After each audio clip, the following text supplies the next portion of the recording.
Parikh.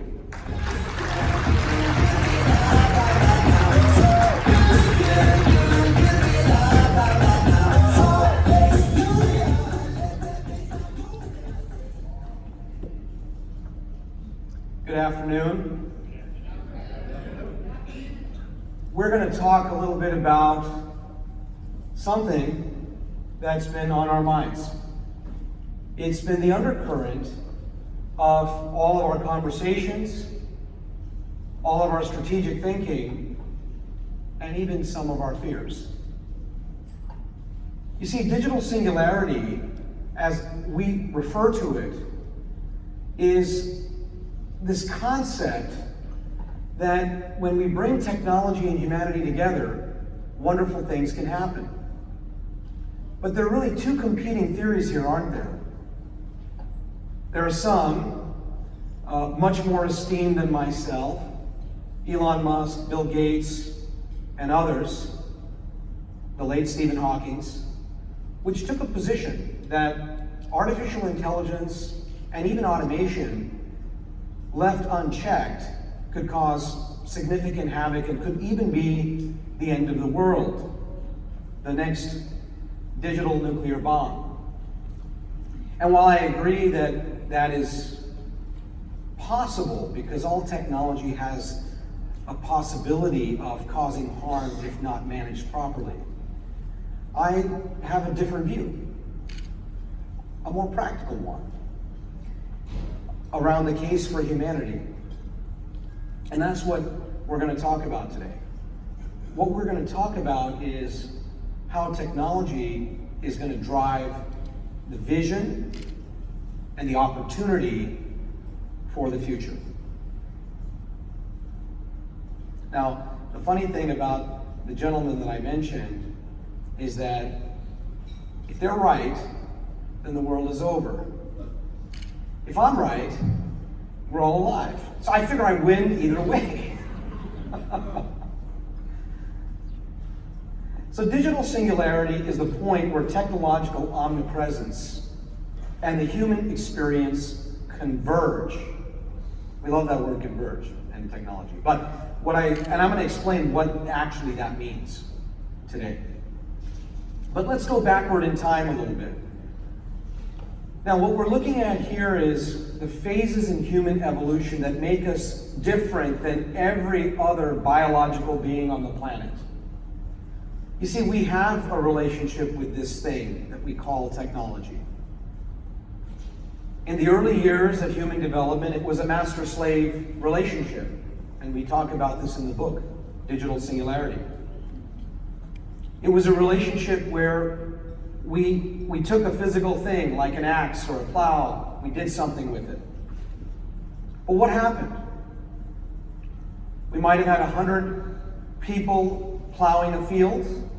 We give them a plow and an animal, and it takes one person.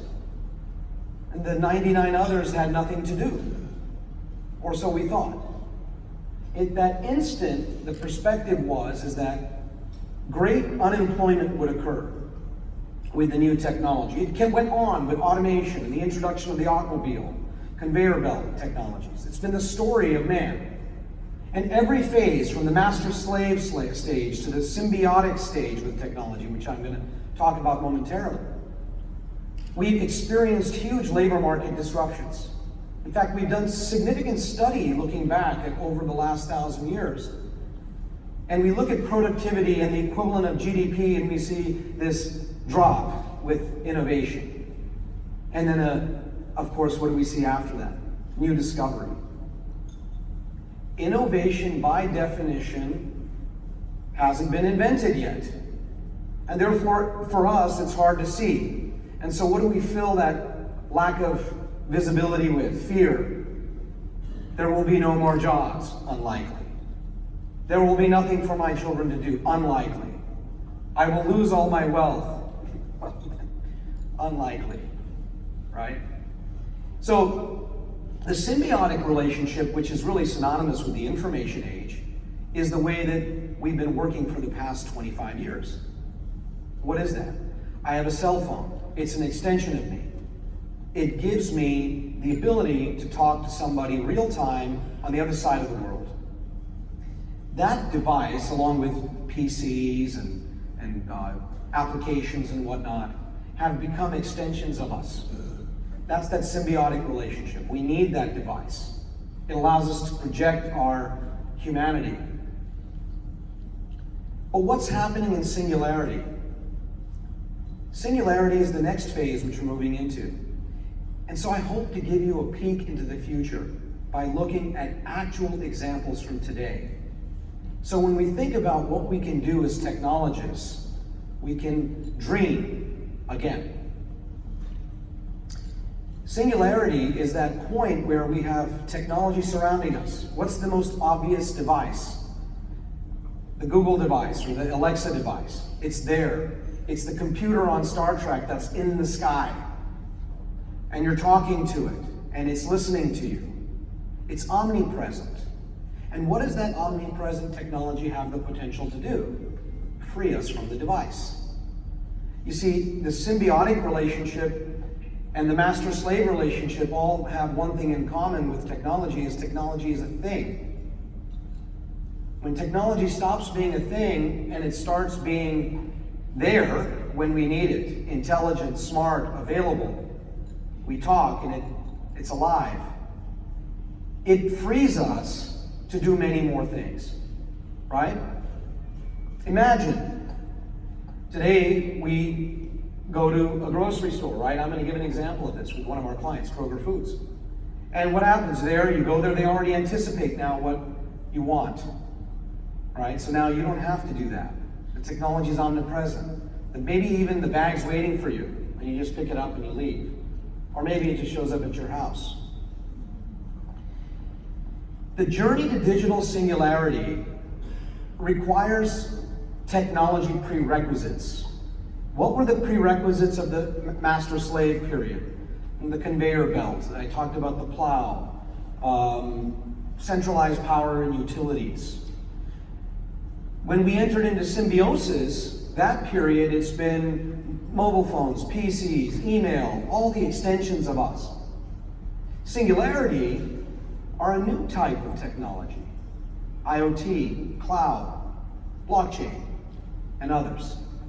How we utilize those technologies to drive the solutions for tomorrow will be the jobs for tomorrow. The information age, I would argue, has been the worst age that we've ever experienced as human beings.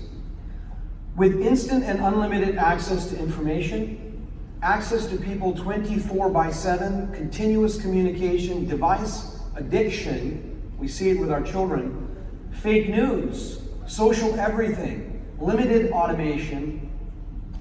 What does that sound like to you? Hellscape. How many of you in this room have more than 50 unread emails? How many have 100 unread emails? How many of you remember the passwords by heart of all your 50 accounts? And by the way, where do you put them? You put all those passwords in some other unsecure place. But you have 50 passwords. This is what I'm talking about. This is a crappy way to live. I remember growing up in Walnut Creek, California. You guys know that place? In the Bay Area? And as a boy, no one had cell phones. I'd be out in the summers playing on the street with my friends. And it'd get dark, maybe around 9, 10 o'clock. And my mother would do what? She would go to the porch and she would yell, "Kevin, time to come home." Right? No cell phone, no technology. And what did we do? We scattered. Everybody ignored that. And then another mom yells, or dad, or somebody else, down the houses until they find one of the kids and they find the other kids. Now, if they still couldn't find us, what happened next? Dad went out in the Oldsmobile and started picking up all the kids. Right? While they were getting picked up and getting dropped off, I was getting ready to get in trouble. Now, the interesting thing about that story, there's really no technology other than the car involved, but yet we managed to find our children. But the pace that happened took time, right? Maybe an hour would have passed by the time. Nobody stressed out, nobody got worried. And that's the challenge that we have today, is the pace of information and the desire for immediate gratification has created immediate and instant unhappiness. And so I am going to be happy when we exit out of this age.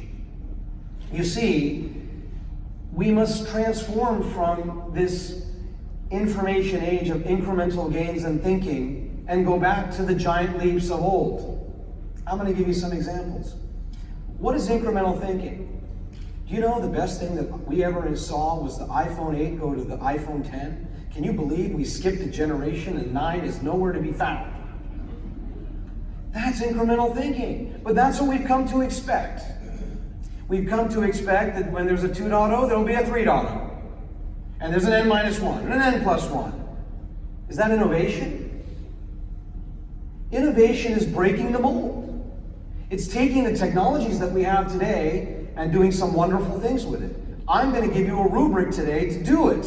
Exactly that. Not a rubric that tells you what kind of architecture do you need. A rubric to change our thinking.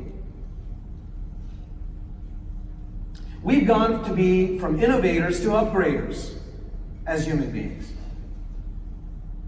It's crap. Really is. Absolutely terrible. Creativity stagnation. Why? There's no time to be creative. We used to be able to read on a plane. You can't even read on a plane anymore. Now we're Wi-Fi access, Netflix access. I figured that out actually on one of my international flights. I figured out I could watch Netflix. That was a game changer.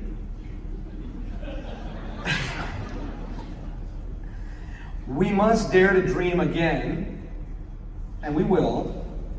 We're going to move from being information processors to overdependency on technology to being reactive and reclusive. We're going to bring back that critical thinking and remember how we used to do it before we entered this age. And it's hard for our children. You see, they are perpetual beta users. I bought a new car. It gets software updates every month. It is a beta car, perpetually.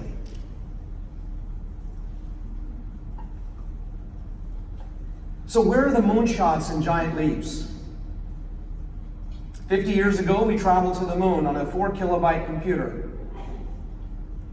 We had more than 400,000 engineers doing the manual calculations to get us there. It took 8 years for the first human to travel to the moon, from 1961 to 1969, and we've not gone back. What's happened? Why have we not gone back? Where's the 10x thinking? Where's the moonshots? Google calls these moonshots. You've heard of it. How many of you heard of the Google moonshots? They have a moonshot organization that's focused on trying to rediscover what the moonshots of the future are. As the digital age is born, there are 4 pillars of digital singularity.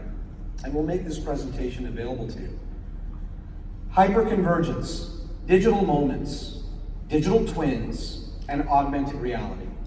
As technology professionals, if we understand what these 4 things are, and we utilize them in creative thinking, we'll be able to innovate again.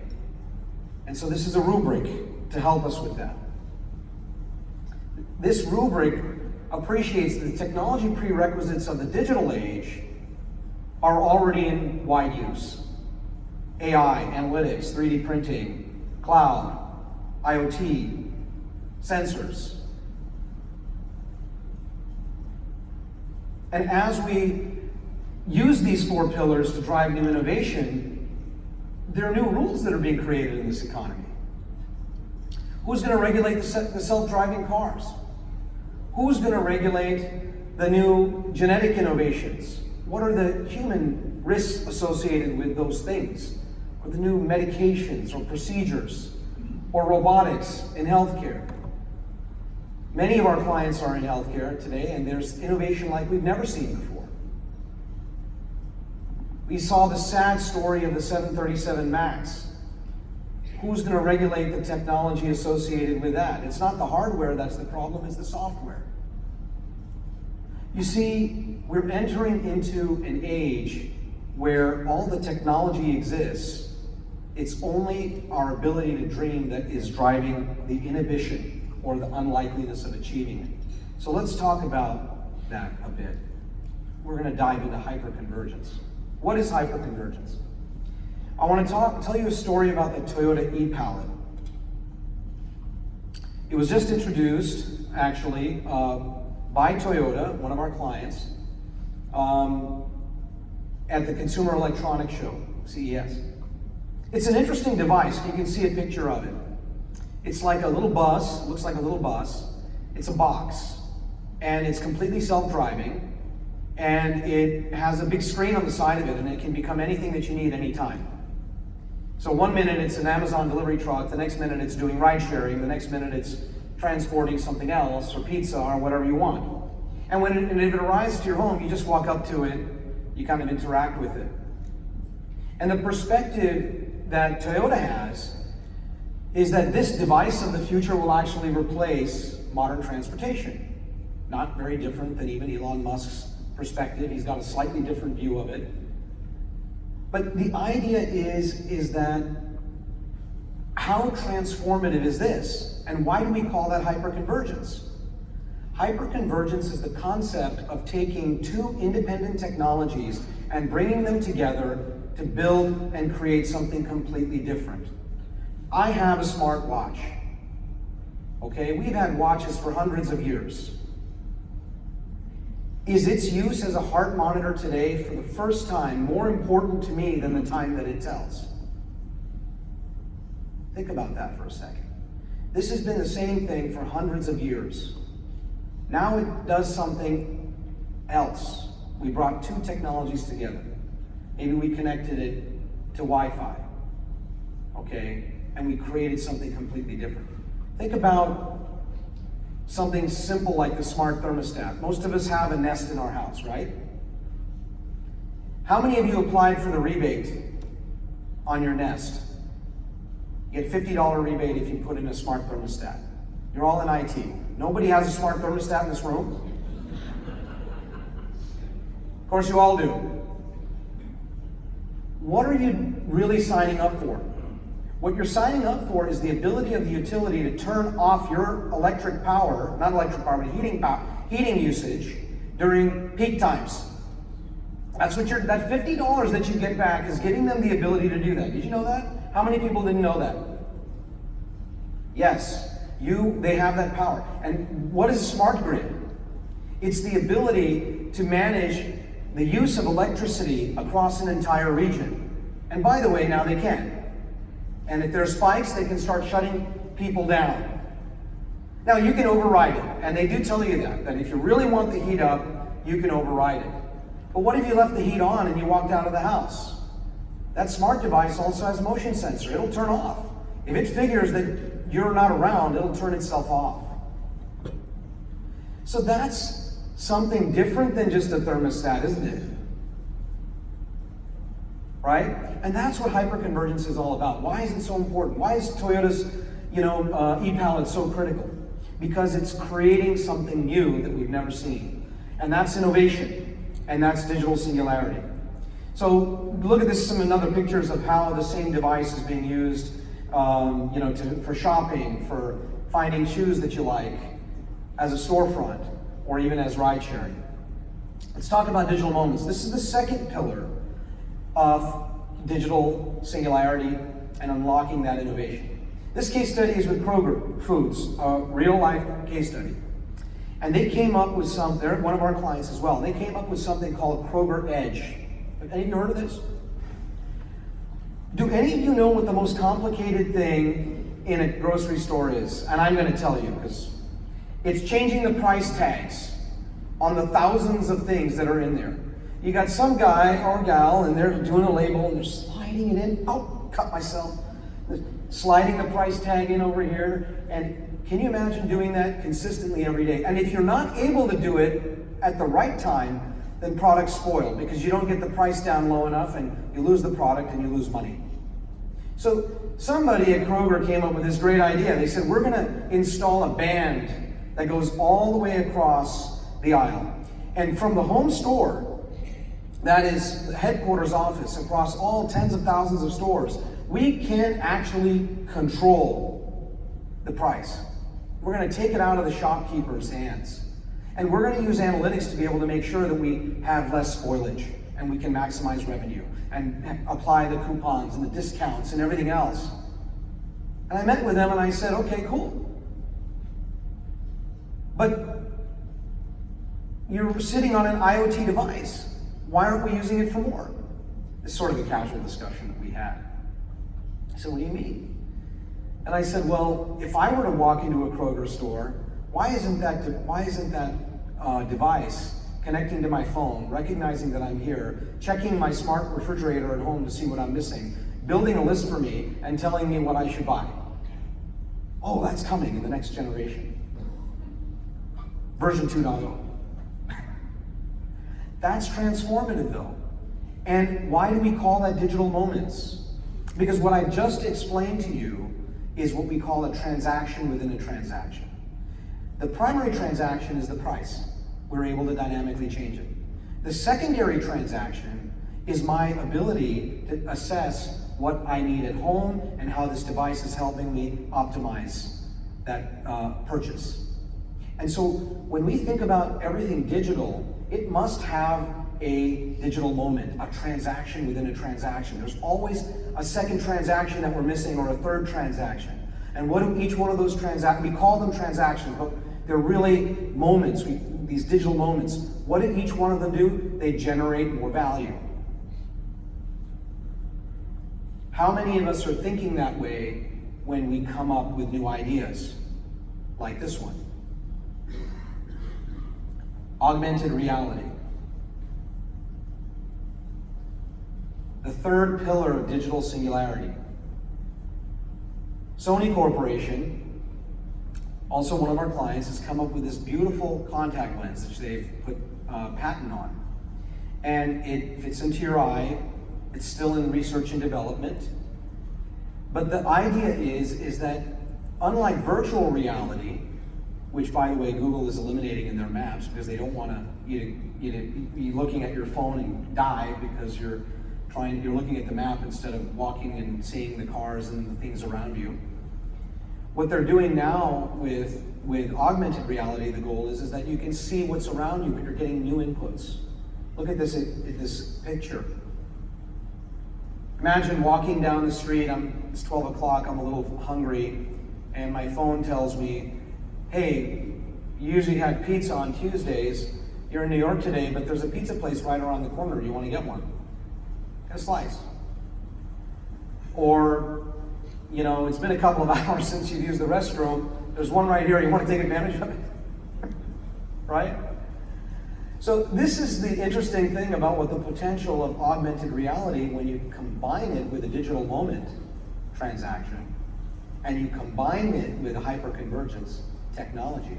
Suddenly, the opportunities are unlimited.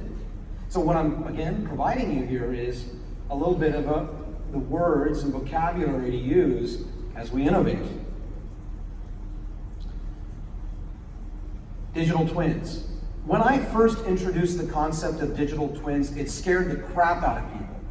You mean there is somebody out there that looks like me in the cyber world that is making decisions for me? Well, what do you think your Alexa device will migrate into? Or your Google Home? It's your digital twin. You're programming it to do things for you. Buy your groceries. Pay the bills. Remind me to pick up my kids if my meetings go long. It's not a virtual digital assistant, it's a virtual me. And what that virtual me will be able to do in the very near future will free us from the mundane. Today we use it to build grocery lists. Tomorrow, much more.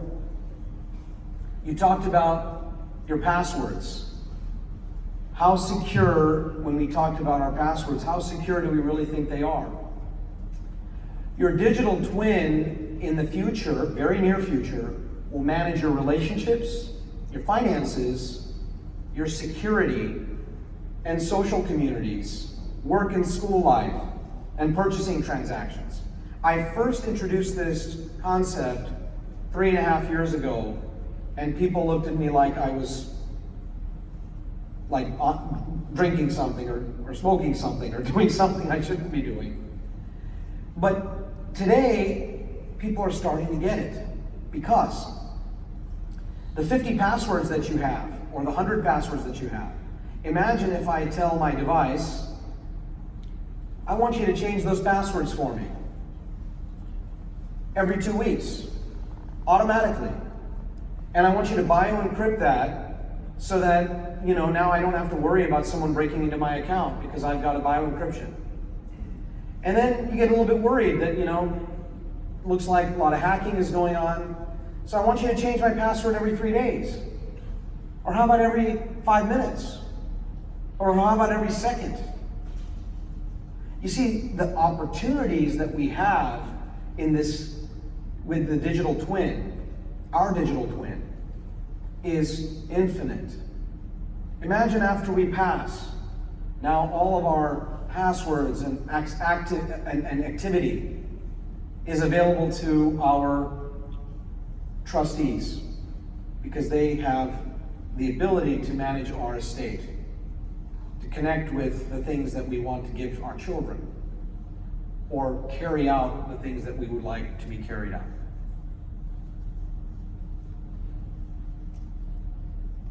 When we bring the 4 pillars together, the digital enterprise is born. How's that different from the traditional enterprise?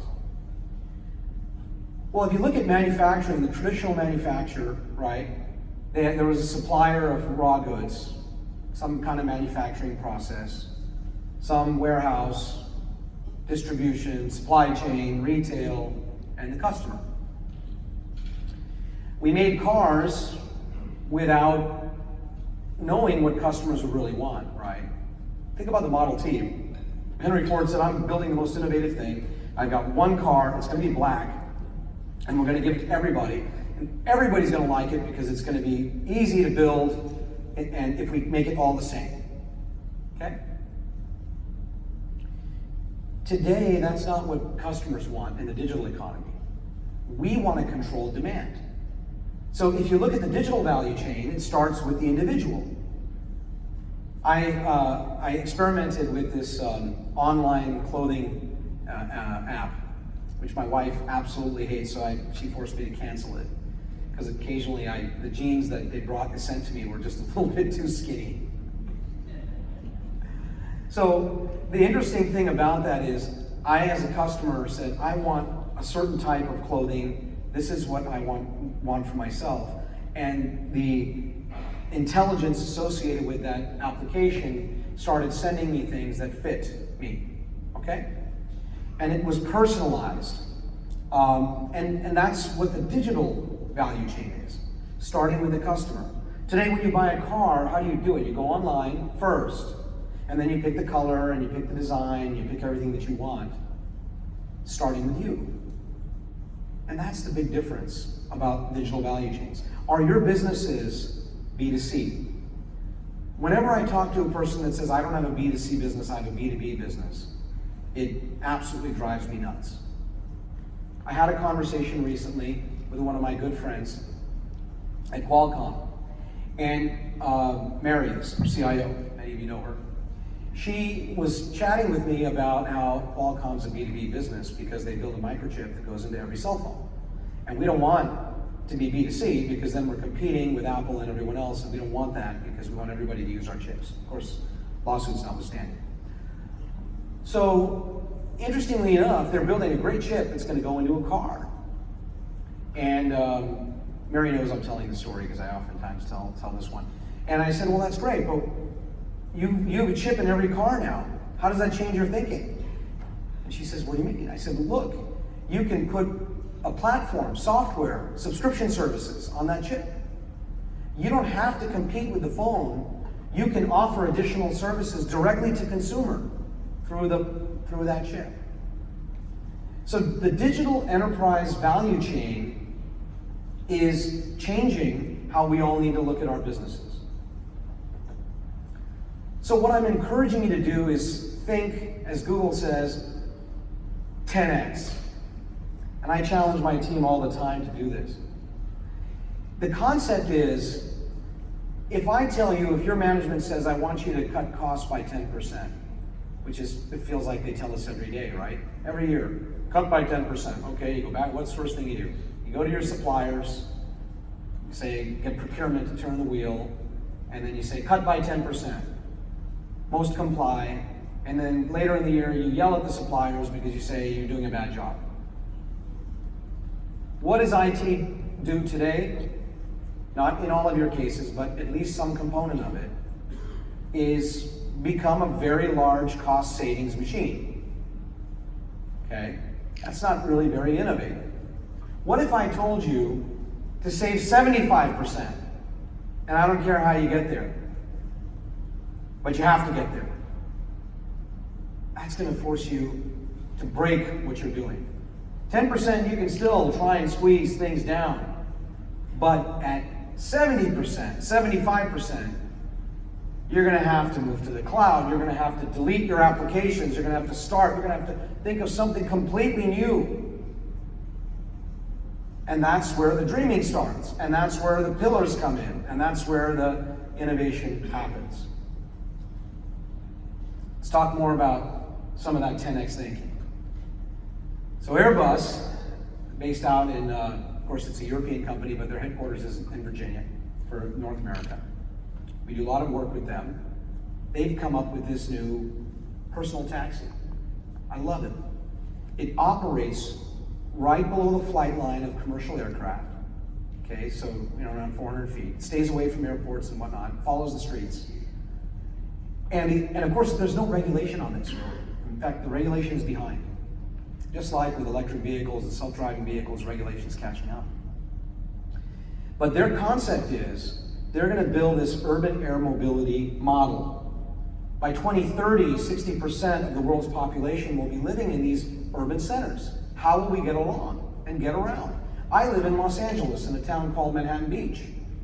They're building a $3 billion stadium at the corner of 3 major highways.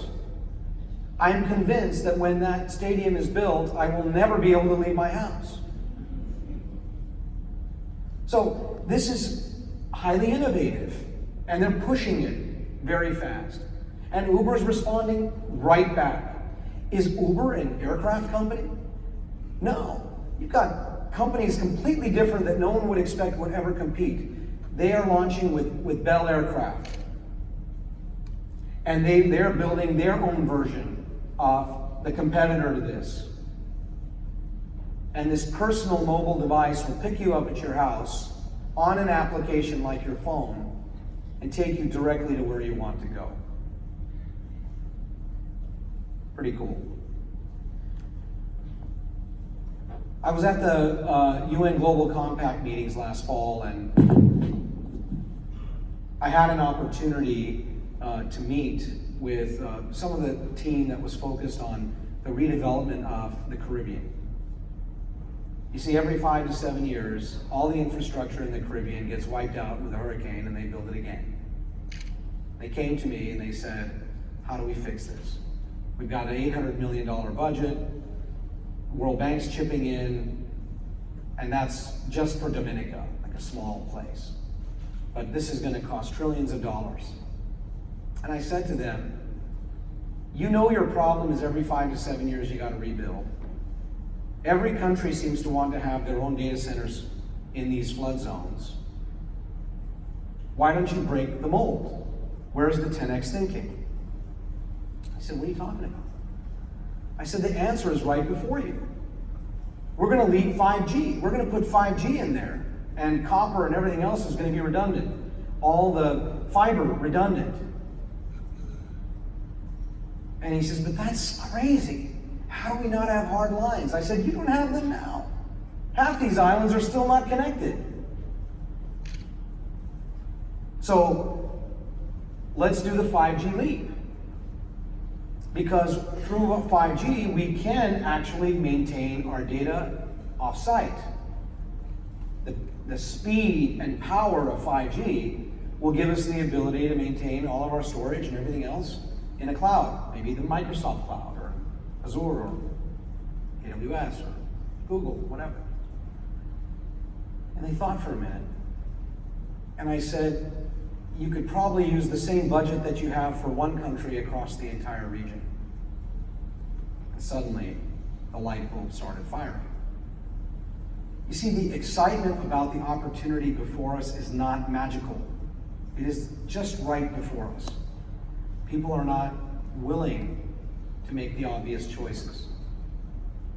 I'll give you another example. I have a client, I'm not going to say where just in case it gets bad.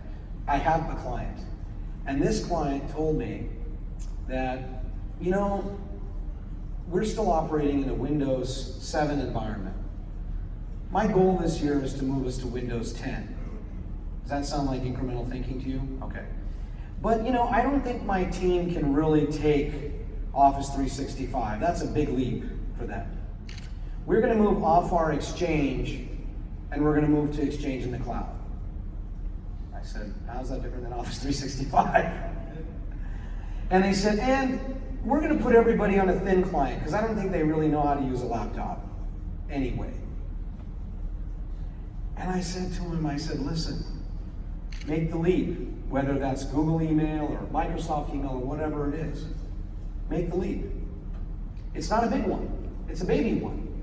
But get over the incremental steps that we put in our mind as IT professionals. Now, this is an extreme example. It doesn't make sense. It's okay. Windows 10 is not going to destroy you. So digital singularity drives a new age of hyper-sustainability. I gave you several examples with companies that we all know and organizations that we all know and what they're able to do. But a case for humanity is also about what can we do to solve the grand challenges. Kofi Annan in the United Nations came up with this rubric, which we call Sustainable Development Goals. How many of you are familiar with them? These goals expect that by 2030 or so, we have the power to solve the grand challenges before us. Creating unlimited energy resources, solving climate change, education, poverty, discrimination.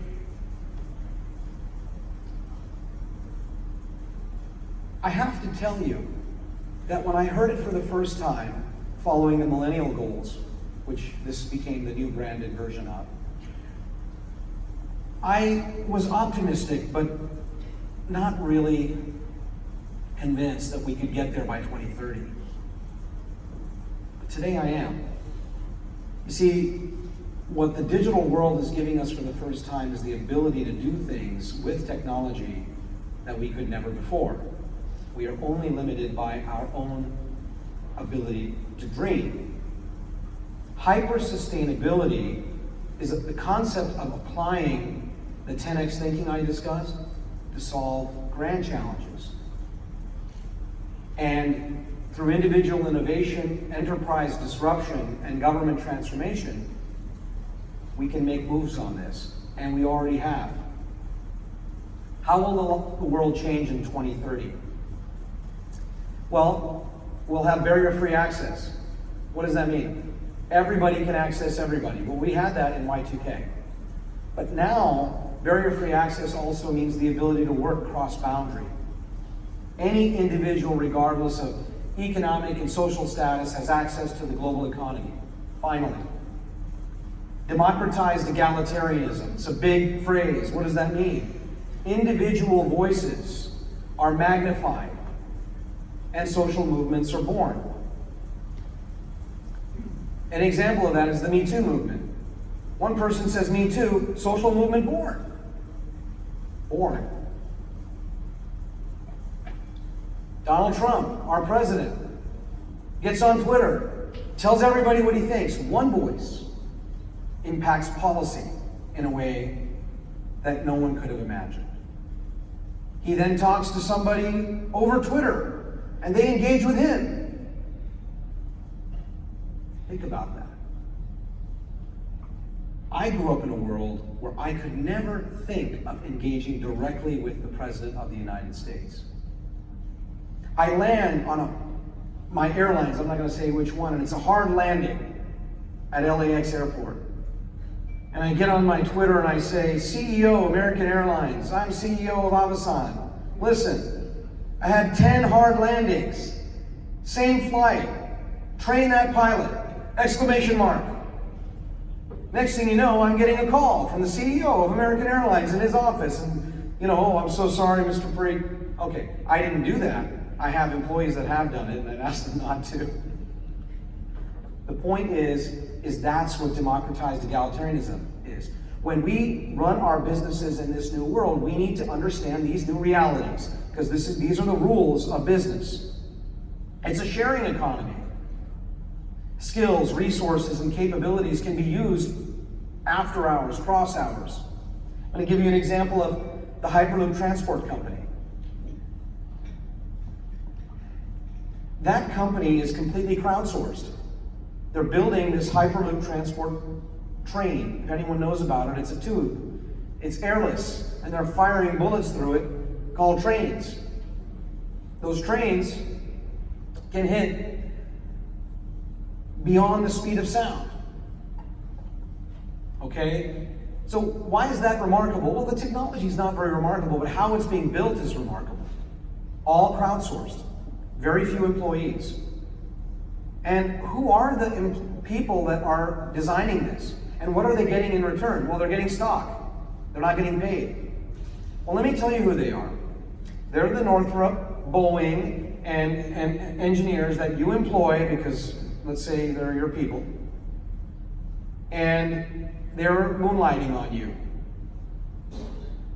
anonymously over the internet at night. That's eroding your business. And the sharing economy is exactly that. I'll give you another example. I love to talk about this because it's such an interesting story. I was at an Oracle conference and I was listening to a presentation of a gentleman who had come up with a challenge. He says, the challenge was the winner of this commercial contest, who creates the most innovative commercial, will get $100,000, okay? And there were several competitors, even large movie houses that we would know, Sony Pictures, Warner's, those types. And there were also individuals. So this one fella says, I'm going to compete for this. And he builds himself a network of photographers, videographers, and script writers, and whatnot. Everything virtual. Nobody ever meets.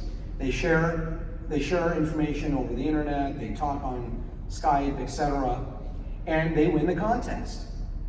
They did it at night in the evenings. Now, where do you think those people worked? Well, as I came to learn, at the very studios that were competing for this work. That's the sharing economy. What do we do with those people? We fire them. But those rules aren't made yet. We don't know what to do. Today we know if someone's moonlighting or working with a competitor, we know what to do with that. How do we monitor this when this person is working anonymously out of their own homes? Okay, so those rules have to be made. Transboundary communities allows us to talk, it's a concept. It allows us to talk in a three-dimensional way. So, and communicate. Today, the basic communities that we have are over Facebook or over social media. But the problem with those is they're linear in their communication. I like you, you like me. I say great job, you say thank you. And over some time period maybe, for all to see. When those communities become real-time town halls, and we're able to interact with each other in a virtual way, where we can see each other, hear each other, possibly even smell or feel the environment we are in together because of a virtual room that we reside in. That's a transboundary community. And the technology to build that is there, and with 5G, we will be seeing those technologies emerge in the next 5 years, not 10 years, 5 years. How will life change in 2030? The business imperative will change. I talked a lot about how businesses are going to work with the examples that I gave for innovation. But now that we have individualized demand, we have to build businesses that can satisfy those individual customers. The smart refrigerator, or the ability to communicate with it, is all about meeting that individualized demand. If we don't, Amazon will take over that market, or companies like Amazon. The new disruptors are different than the old ones. Digital currencies. The US dollar, most people don't realize, is a digital currency, isn't it? How many of you believe in cyber currency? Okay, like Bitcoin. I'm not a proponent of it, and I'll tell you why.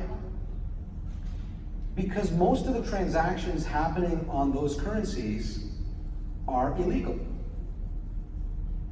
They're illegal because they're using that mechanism at a minimum to not pay income tax. At a minimum. At the worst, they're using it to sell or buy something that is not being, there's no sales tax on those items, potentially. There are efforts to move around that. Or they're trying to buy something that is illegal to buy, and they don't want anyone to know, or sell. If I'm a government and I want to tax my people, I am not going to allow any digital currency to exist in my borders except the US dollar. And that is coming. We don't allow Mexican pesos here in the United States, do we? Why would we allow Bitcoin? The perspective that digital currencies will free us is actually, I believe, contrary to free market thinking. And that's why I don't prescribe to them. But you will see currencies as they are today, national currencies, used in ways that allow for smoother exchange rate transactions, lower cost of transactions, moving money more easily, and this will be good. We're going to see a new digital infrastructure. 5G is one part of that. But you need this infrastructure in order to do all this great innovation. And there will need to be government regulations that will solve and anticipate the problems that we will find with all these new things that we're going to build. And this regulation will come in the form of consumer regulation, taxation policy, rules on digital transactions, and most importantly, the regulation of our privacy. And we're starting to see that. It's so wonderful, right? We all gave up our privacy to Facebook and Twitter and everything else, and we realized somewhere along the line that maybe that wasn't such a good idea. So we're going to have to fix that. And this is what's coming. So I was talking, before I laid that out, I was talking about these forces that support hyper-sustainability. But there are also forces that are against it.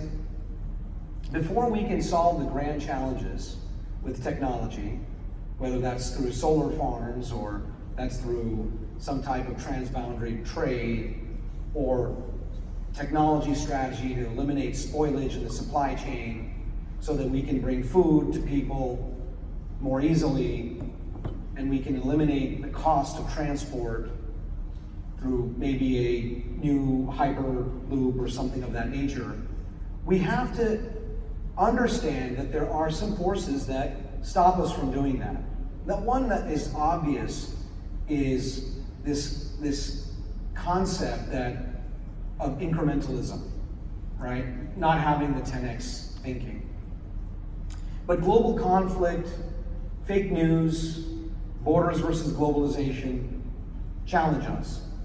They challenge us because they prevent us from building an integrated economy. I'm not talking about nation-state boundaries. I'm not talking about Republicans versus Democrats. What I'm talking about is the ability to validate and verify the quality of information that is being transmitted, the security around that information, and be able to do it on a transboundary basis, which means we can effect and create the roadway for global commerce. When you have conflict, it's bad for business, right? So we want to try and create a lot of transparency. When we have that properly regulated, which today we're struggling with these issues, it will create the road to solving some of the grand challenges. And this hyper-sustainability is something that is not very hard for us to get to. Think about it, 783 million people live below the international poverty line of what, $1.90 a day. That's actually not that hard to fix with the right investments. 1 in 3 persons suffer from some form of malnutrition. 3 billion people rely on wood, coal, charcoal, or even animal waste for cooking and heating today. And 1 billion youth lack basic mathematics, literacy, and business skills.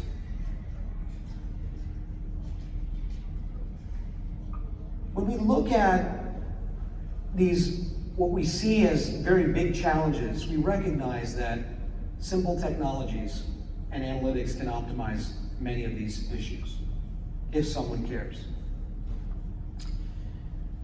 So the SDGs created a need, and we, as technology innovators, will come with the solutions. Not just for our companies, but for the world. The digital age promises a future where humanity has the opportunity to reach its greatest potential. I was told that the CIO is a dead-end job 5 years ago. I submit to you today that it is the most important job in the world. Thank you.